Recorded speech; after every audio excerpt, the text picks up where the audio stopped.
the Pedernales River is worsening. And Kevin, do not get too close to that.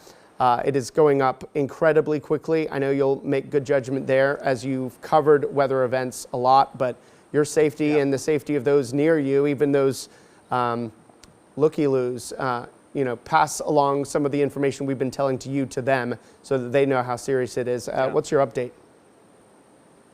Yeah, so just to be clear, we're on an elevated service, so we can quickly skedaddle if things do get more chaotic. But we've said it every single time in this update. The water is creeping towards us, and it's moving quickly. You can see so much debris moving. We just got an alert from emergency management. The Pedernales River is projected to flood to 35 feet. Structures and people near the river are at risk. I mean, that's just how high it is. I was talking with one person earlier. She was saying that off 87, it's hard to even drive over there. It's a really crazy sight to see as a whole. We've seen trees gone, tree branches, trees the size, maybe the height, maybe 2 floors high. It is strong, it is gushing, and this is going into Johnson City. Where we're at right now, we're between Fredericksburg and Johnson City. The Pedernales flows from west to east. We are on Lung Road, Lung Lane, that's where we are right now. So kind of halfway between Johnson City and Fredericksburg. As you can see, that water gushing. There's more than just branches. We've seen other types of debris, maybe some trash cans here and there. And really, this just goes to emphasize, if you are near the river, move. You guys need to move and get to higher ground as safely as possible, as this river just continues to swell, it continues to grow, continues to widen, continues to get higher. As I said earlier, emergency management is saying that this could get up to 35 feet high. And from what we've seen, I told the guys at 5:30 in the morning, we were able to walk across it.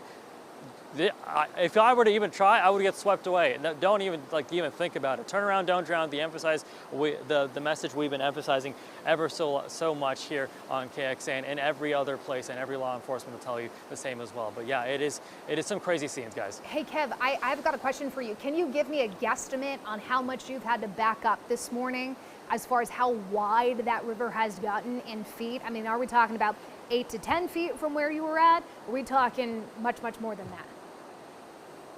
Yeah, so I mean, you can't even see the bridge right now. I think that kind of goes to show how high the water rose. Before, I would say the bridge kind of started, Frank, if you're able to zoom into the furthest pole near over here, it's kind of right there. That's where the bridge kind of started. Okay. The water wasn't even on the bridge. So we've had to at least back up, I would say at least a solid 15, 20 feet. Where we're at right now is much more further than where we were at 5:30 a.m.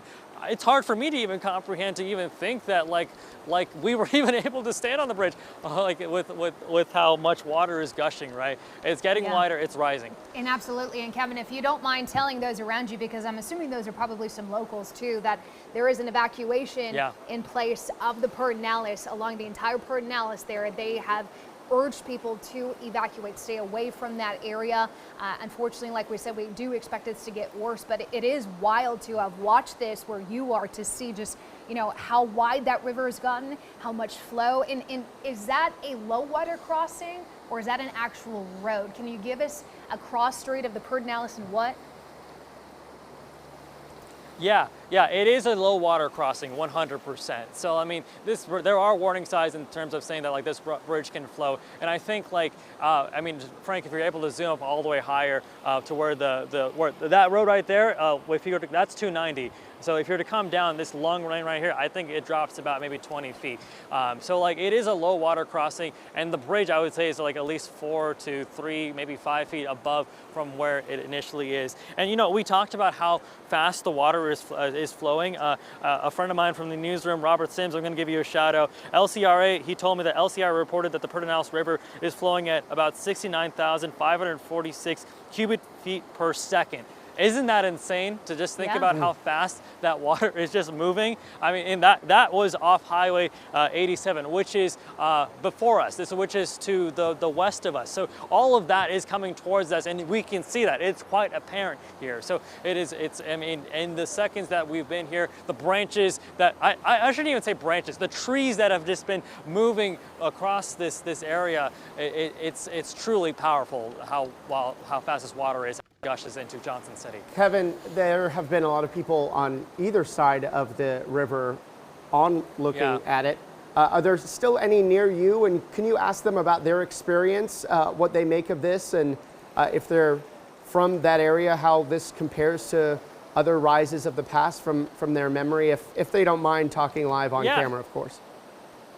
Real quick, do you mind if I talk to you for a second live on camera about your experience? Yeah, let's see. Frank, I can give you my mic real quick, right here. All right, real quick. We talked earlier today, but you said you live near the river, right? Somewhat, Correct. like a little further away. 2 miles up. Yeah. So like we were talking maybe like an hour ago. Just real quick, describe the scenes, because I've been telling our viewers at home, like how crazy is this? It's pretty crazy. I mean, I've been here 2.5 years at this spot, and I've never seen it like this. That doesn't mean, this is unusual, but it'll get worse before it gets better, probably. Right. And describe, like, to people who don't live around here, like, talk to me, like, what does the bridge usually look like? Like, I mean, how high is this bridge off the ground usually? I'd say 3 to 4 foot. In the middle, maybe 4 foot to 5 foot, in a dry bed. Mm-hmm.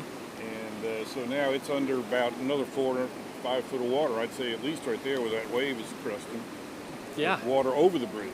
And there, look at the waves, right? Isn't that just like an insane sight to see? Just like how. It's definitely insane. Yeah. I mean, overall, you said in the past 2 years that you've really been here. Like, this is something like even last year in July 4th floodings from last year. Is that something you even saw here? No, not this much. No, it went over the bridge just a little bit, but not like this. Not like this, and that really is saying a lot, right? Yeah. And to reemphasize, like, we are in somewhat of a floodplain, right? You're down in the lower part of the floodplain, because the floodplain goes all the way up to where those cars are parked, and all the way up there. We're in the floodplain right here. Yeah. So hopefully, I mean, just a message for everybody who lives around, and you as well. Make sure you stay safe in this situation. There is like an evacuation order in place, so make sure you and everybody else around here to get to higher ground if possible, as this situation continues to evolve. Thank you so much for taking the time. I know we interviewed earlier, but thank you so much for giving our viewers right now a live perspective of what's kind of going on. But again, thank you so much again for stay safe and all that. Yeah, 100%. And we're going to back up a little bit, Frank. I think the water is starting to creep towards us, like right now. As you can see, that water is starting to come towards us. So we're going to get a little further back towards us. And I urge our people who are here as well, there is an evacuation order. If you guys were to also move back as well, it might be better for all safety. But yeah, guys, it is growing very, very quickly here, just in the past. Thank you so much, Kevin. We appreciate that. And yeah, we do have full trust in you. He's with our photographer, Frank, who I actually covered flooding with in Atlanta River. Frank also was deployed in Hurricane Harvey, so he knows how to stay safe when weather gets unsafe. We appreciate his guidance, keeping Kevin safe while he gets that information.